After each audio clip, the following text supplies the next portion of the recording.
Premièrement, merci beaucoup pour l'invitation. Comme effectivement on vient de dire, c'est des projets de recherche qui sont multidisciplinaires, qui sont aussi des fois vus d'une façon très théorique, parce que je suis philosophe de formation. Donc j'ai un doctorat en philosophie. Mais aujourd'hui, et c'est ce que je fais aussi dans mon enseignement habituellement, on va essayer de prendre les notions en philosophie, les emmener sur le terrain et voir en quoi elles sont utiles. Et vous me donnez tout un mandat aujourd'hui, c'est qu'il y a des gens ici qui, à différents niveaux, ont travaillé dans ce projet de recherche-là, incluant dans les entrevues de recherche. Je ne suis pas paramédic, je suis philosophe. Donc, je me fie sur vous si je fais des erreurs pour me le dire. Vous avez une expérience terrain que moi, je n'ai pas, et j'ai le mauvais mandat de parler en votre nom lorsqu'on fait de la recherche. On l'oublie beaucoup. Mais les chercheurs sont un peu vos traducteurs. Donc, nous, on amène votre réalité terrain à un point de vue théorique et on le publie dans des revues scientifiques. Si je me trompe, je vais publier des mauvais résultats. Donc, tantôt, je vais vous donner une feuille qui est une espèce de résumé de mes résultats. Pour l'instant, il y a des publications au niveau méthodologique, mais pas encore au niveau des données, donc des résultats comme tels. Je me fie un peu sur vous aujourd'hui pour valider ce que j'ai fait. Donc, ceux qui ont participé aux entrevues, merci. C'est grâce à vous aujourd'hui que je suis capable de vous présenter les résultats. Ceux qui ont travaillé au projet dans différentes façons, au niveau des autorisations, au niveau aussi de la mise en place dans l'institution ici, mais on va voir tantôt, il y a 7 partenaires. C'est toujours une collaboration qui est excessivement appréciée. Sans vous, un chercheur ne fait pas de recherche. Donc, oui, ben on peut les passer tout de suite, on peut attendre aussi. C'est comme je te fais ça. Donc, une présentation en 3 parties. En fait, c'est la partie résultat, la dernière, qui va nous intéresser. Mais pour la comprendre, je vais vous mettre un petit peu en contexte qui je suis, qu'est-ce que j'ai fait, pourquoi je l'ai fait, etc. Donc, je vous l'ai dit, j'ai un doctorat en philosophie. J'ai aussi une formation en sciences sociales. Donc, je travaille avec des méthodes issues des recherches en sciences sociales, surtout des méthodes qualitatives, donc par entrevue. Vous allez me voir des fois faire des sondages, mais ce n'est pas ma spécialité. Ma spécialité, c'est surtout les entrevues de fond. Ceux qui les ont faites le savent, des fois, ça peut durer 2 heures, 2 heures et demie. Mais c'est souvent pour récolter vos expériences terrain. Donc, je vous l'ai dit, je ne suis pas paramédic, j'ai besoin de vos expériences terrain pour pouvoir travailler. Mon domaine d'expertise, c'est l'éthique. Donc, l'éthique, c'est quoi? C'est une discipline en philosophie. C'est comme si je vous disais la médecine cardiaque. Donc, c'est vraiment une spécialisation en philosophie, comme une spécialisation médicale, qui étudie avant tout les prises de décision. Donc, qu'est-ce qui nous motive à prendre certaines décisions et quelles sont les retombées de nos décisions en termes de conséquences, en termes de sanctions, etc. Le problème en éthique, c'est qu'on travaille très, très peu les prises de décision d'urgence. Pourquoi? Parce qu'une prise de décision d'urgence, il y a un aspect manquant qui est l'aspect délibération. On a très, très peu de temps sur une intervention d'urgence pour réfléchir à ce qu'on est en train de faire et aux conséquences de ce qu'on est en train de faire. Donc, vous le savez, souvent, dans une intervention, on va faire appel souvent à notre expérience, à nos réflexes, aux protocoles qu'on a appris et intégrés, qui sortent un peu comme des réflexes. On a très, très peu le temps de réfléchir à ce qu'on fait et aux conséquences de ce qu'on fait. Donc, ma recherche, oui, elle est intéressante au point de vue paramédic, mais elle est aussi au niveau théorique. En philo, on s'intéresse très, très peu à vos interventions d'urgence. Donc, vous l'avez en rouge. J'ai des notes en avant, ceux qui les ont oubliées, vous le direz.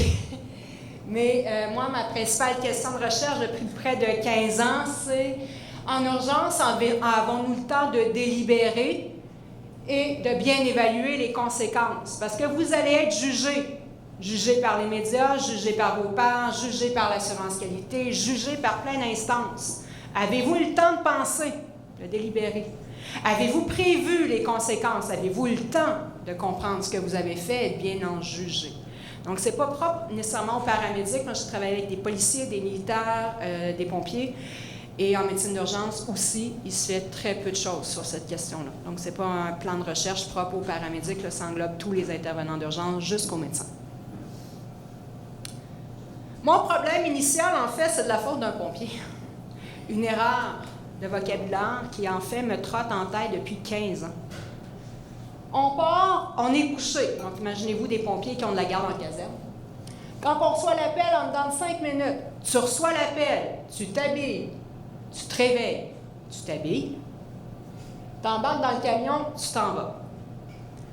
Rendu là, en débarquant, il faut que tu prennes des décisions. Il y a 3 minutes, tu dormais.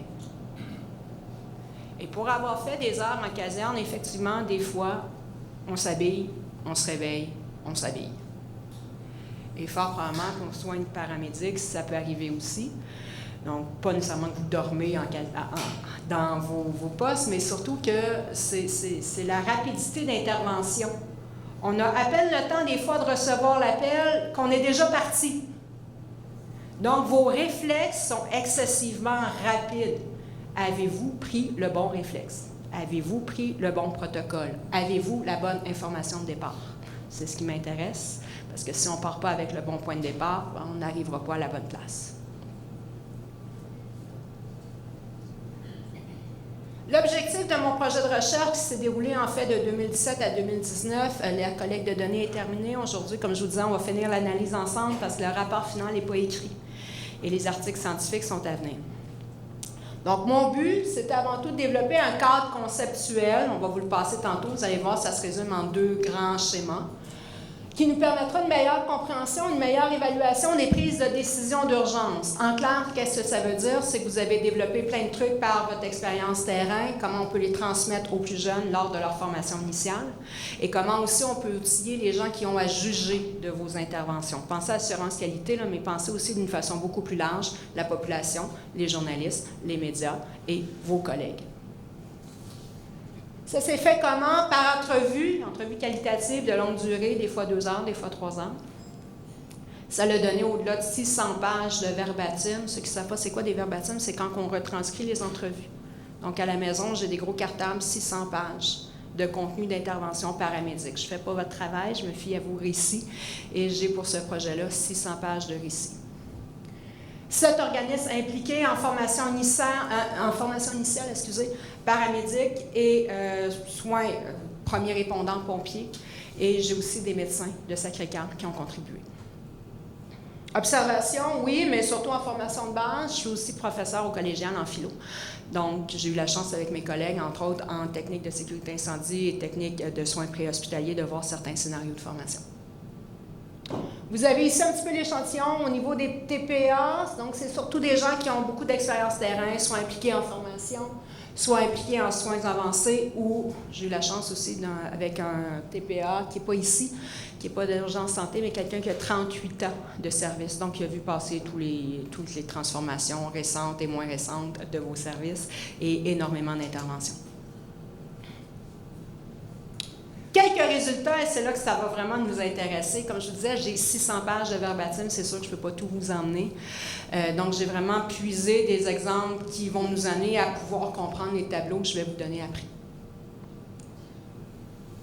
Ce qui m'a fasciné dans vos exemples, c'est à quel point souvent on perçoit l'intervention d'urgence paramédicale comme un protocole clinique. Oui, il y a un protocole clinique. Mais mon travail, c'est aussi de faire ressortir tous les autres facteurs qui ne sont pas uniquement cliniques. Donc, j'ai joué beaucoup sur les moyens de gestion de l'intervention. Vous arrivez, on vous fait confiance pour une intervention médicale d'urgence. Il y a des gens, des témoins, des membres de la famille. Des fois, vous le savez, ça crie, ça pleure, c'est catastrophique. Donc, comment on fait pour gérer tout ça? Et dans la gestion de l'intervention aussi, on peut penser aux autres intervenants, policiers, pompiers, etc., qui vont être avec vous. Donc, je vous laisse lire les 2 extraits. Premièrement, comment on fait pour gérer l'intervention penser en termes de relations humaines, gestion de crise, etc. Et de l'autre côté, comment bien choisir nos moyens de communication. Je vous laisse les lire.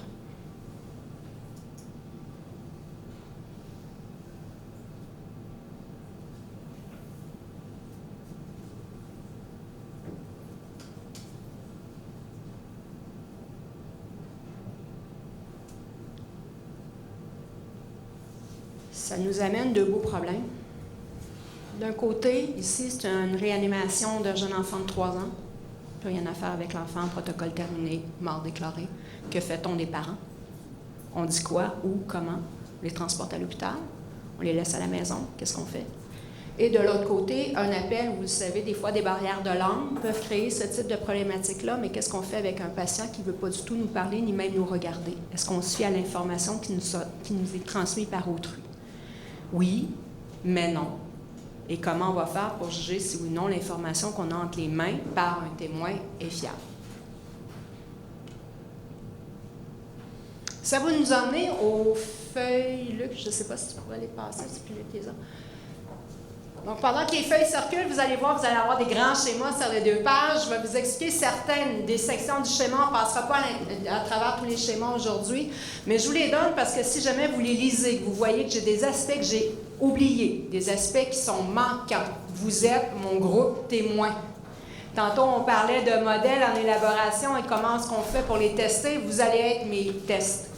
Donc, c'est vous qui êtes les experts en soins paramédics, pas moi. Vous allez avoir les 2 schémas, pourquoi je les ai construits comme ça.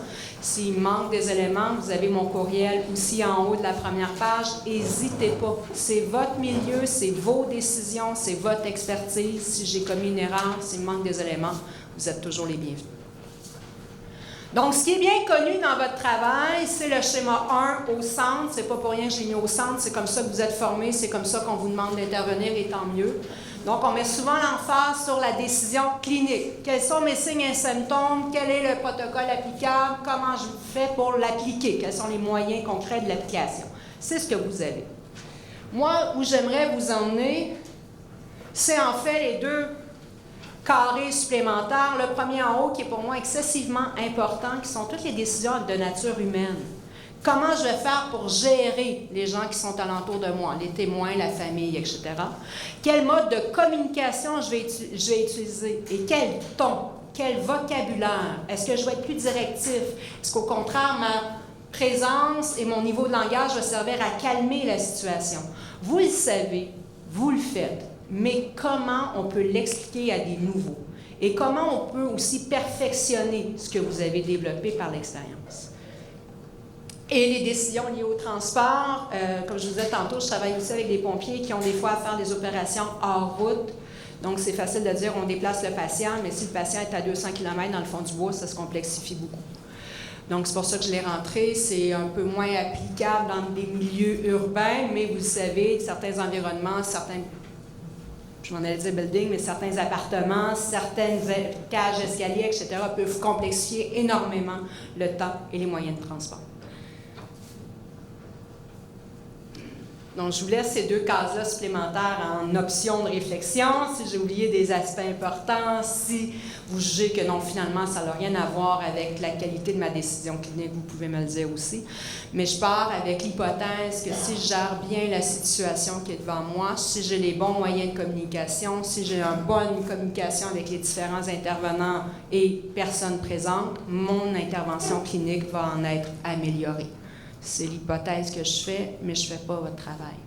Donc, si je me trompe, gênez-vous pas, vous avez le droit de me le dire. Un autre problème que j'ai eu, je n'en ai pas à prendre vos décisions d'urgence, mais j'ai un petit peu à les expliquer à ceux qui ne sont pas, encore moins des paramédics, qui sont mes co-chercheurs, qui sont aussi mes collègues en philosophie. Donc, il a fallu que je décompose votre prise de décision. Où commence la prise de décision? Donc, vous l'avez de l'autre côté de votre page. Le morceau central du schéma, on l'a ici en avant. Donc, tantôt, Teresa nous a fait d'ailleurs une très belle présentation que je ramasse tout ici, mais qu'on pourrait aussi très bien rediviser parce qu'il y a plein d'éléments qui peuvent venir complexifier la réception de l'appel et comment l'appel va vous être transmis. Donc, moi, j'ai mis ça dans réception de l'appel. Désolée, Teresa. Donc, ton analyse ici est beaucoup plus approfondie que la mienne, mais on part avec la réception de l'appel. Aussitôt que vous recevez l'appel, vous vous préparez mentalement. Ce qu'on appelle communément la préparation mentale. Vous partez vos protocoles, là, ça part très, très rapidement, même des fois. Arrivé sur les lieux, vous le savez, des fois vous avez le bon protocole en tête, des fois non, et vous avez rapidement à juger de l'environnement d'intervention. Donc, tout ce qui est facteur d'environnement physique, on va le voir en détail tantôt, mais les gens présents, l'environnement physique, le climat, est-ce que mes outils vont faire fonctionner dans le milieu où je suis, est-ce que mes moyens d'évacuation sont adaptés, etc. Vous agissez très, très, très rapidement et vous captez l'information très rapidement. Et vous avez aussi toute l'intervention clinique. On va voir mon patient, je ne le mets même pas dans l'environnement clinique. Et on va essayer de voir pourquoi tantôt. Et votre captation de l'information va se faire très, très rapidement et tout ça, mis ensemble, va vous emmener à faire les décisions qu'on avait à l'autre côté de la page. Donc, tant clinique qu'humaine qu'au niveau du transport. Si on se rajoute des cases pour compléter votre schéma, et pourquoi je les ai ajoutées?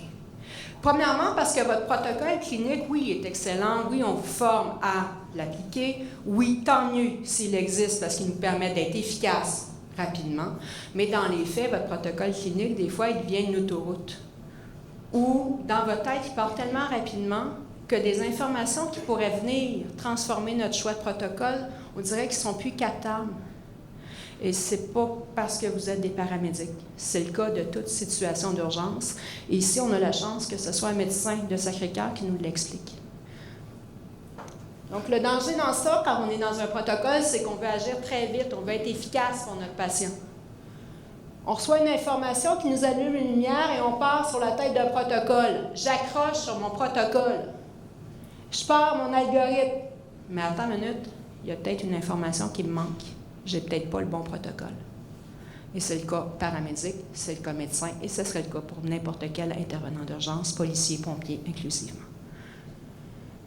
Et de l'autre côté, souvent on va mettre notre patient dans le protocole clinique, on va le penser d'un point de vue clinique, mais malheureusement et heureusement, vous avez la chance et la malchance de travailler dans des environnements physiques excessivement changeants, en termes de température, en termes de possibilité d'intervenir parce que l'environnement peut être encombré, peut être catastrophique au point de vue humain, ça peut hurler, ça peut crier, vous le savez.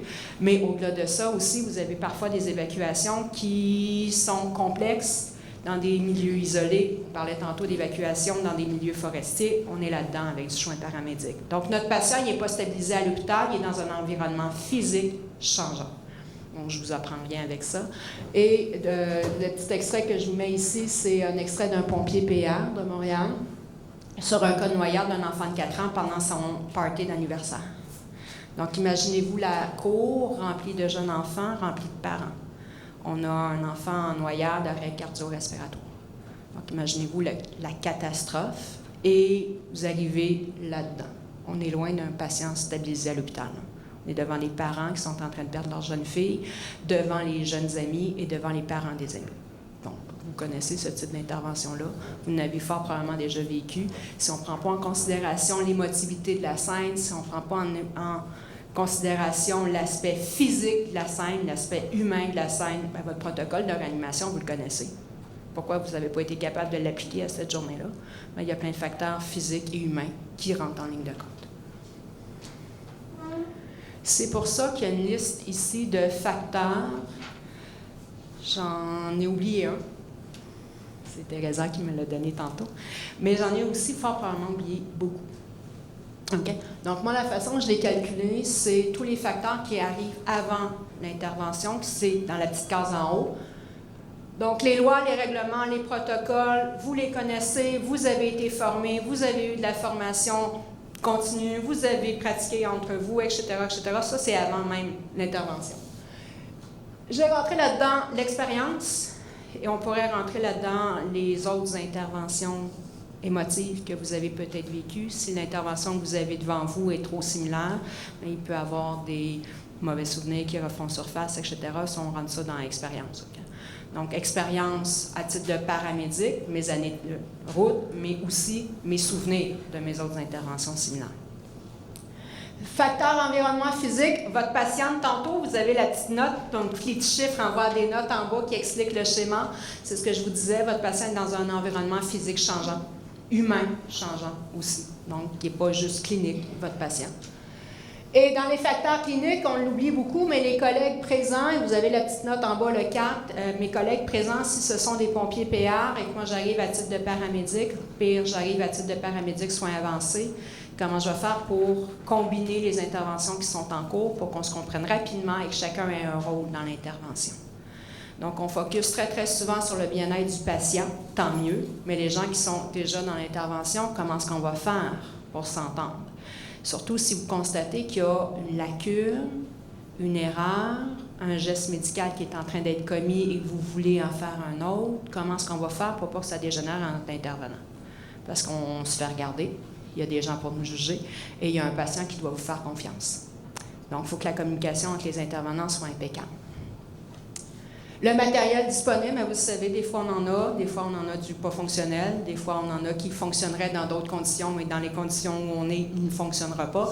Donc, c'est pas parce qu'on a là le matériel qui va être fonctionnel.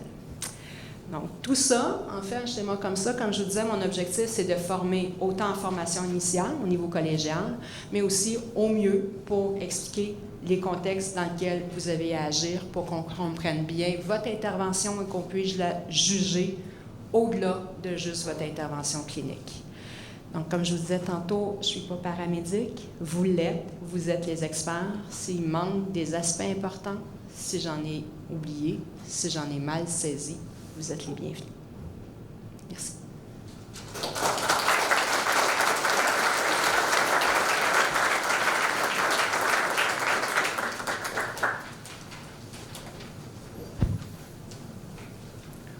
On arrive en fin de journée, les gens manquent de peur. Est-ce qu'il y a des questions pour Mme Saint-Denis?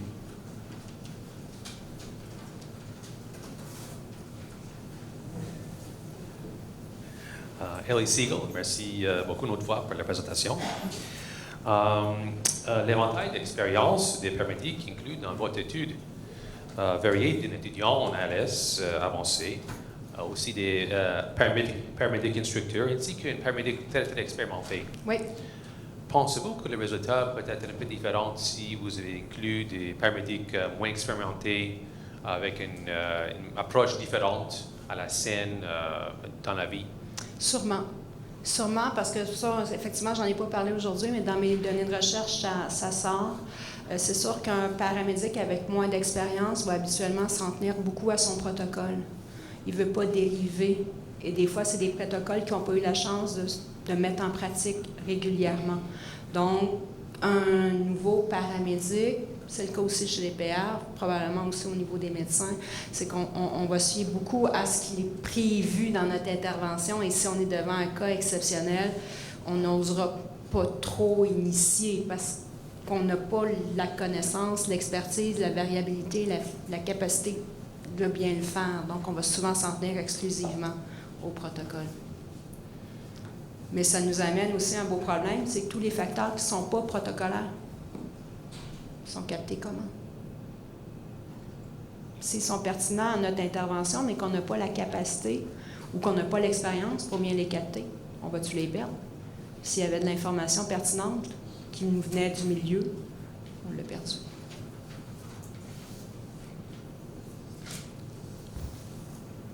Une question de Sylvie, alors. Merci. Le processus décisionnel comporte-t-il une composante interculturelle?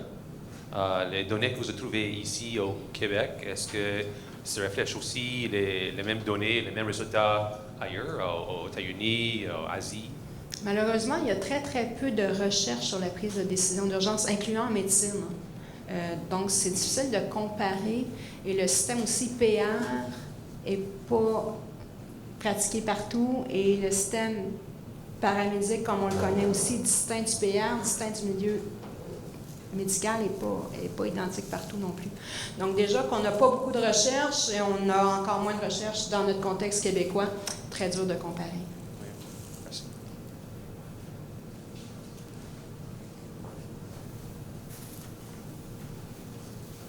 Alors bonjour, mon nom est Sébastien Caillon, je suis instructeur. Oui.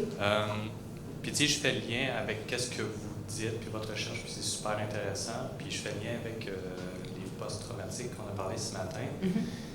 Puis l'expérience, puis nos prises de décision chez les recrues, par exemple.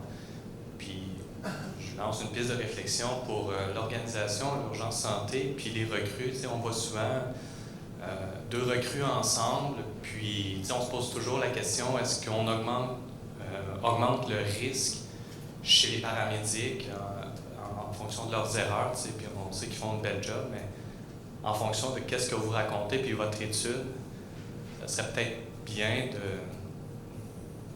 qu'ils puissent être jumelés avec des paramédics plus seniors pour éviter ce genre de comportement-là, dans le but d'aider ces paramédics-là. Comme les premiers répondants, ils ont l'avantage d'avoir une structure sur la scène, comme un capitaine, qui peuvent les aider quand ils sont des recrues. Les policiers, la même chose, mais peut-être que nous aussi, comme paramédics, ça pourrait être intéressant que ça puisse être jumelé, puis développer ces réflexes-là qu'ils n'ont pas développés. Parce que, voilà. Effectivement, c'est un des buts de mon projet de recherche. Hein. Comment est-ce qu'on va faire pour aider les nouveaux à développer ce type de réflexe de ces acquisitions-là, de comprendre notre intervention au-delà de juste l'aspect clinique. Parce que vous le faites, c'est pour ça que vous êtes doué. Mais au-delà de ça, comment est-ce qu'on va transmettre l'expérience? Oui, par exemple, oui, par la structure de nos équipes, mais comment on peut l'emmener aussi en formation? Oui, effectivement, parce qu'on fait déjà en intégration, on les voit pour les 8 premiers quarts, mais après ça, une fois qu'ils ont fini leur probation, ils sont laissés à eux-mêmes, puis ça peut rendre les choses difficiles. Et si on renverse la balance aussi, la personne qui aura à juger de votre intervention, je pense ici, vous avez la chance d'avoir des gens qui sont quand même ouverts à la complexité de vos interventions. Vous êtes chanceux, c'est pas toujours le cas partout, mais comment aussi sensibiliser les gens qui portent regard sur vos interventions à toute la panoplie de facteurs que vous avez eu à prendre en considération en des fois 1 minute, 2 minutes.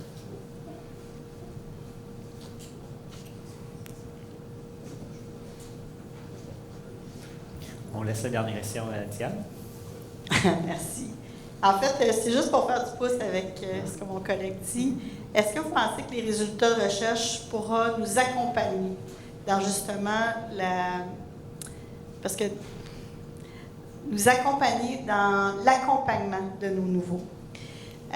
Parce que des fois, je me trouve très sévère à leur endroit. Je me tue à dire que ce ne sont pas des experts, ce sont des novices en la matière et il faut mieux les accompagner. Mais malheureusement, ils sont quand même soumis à une période de probation.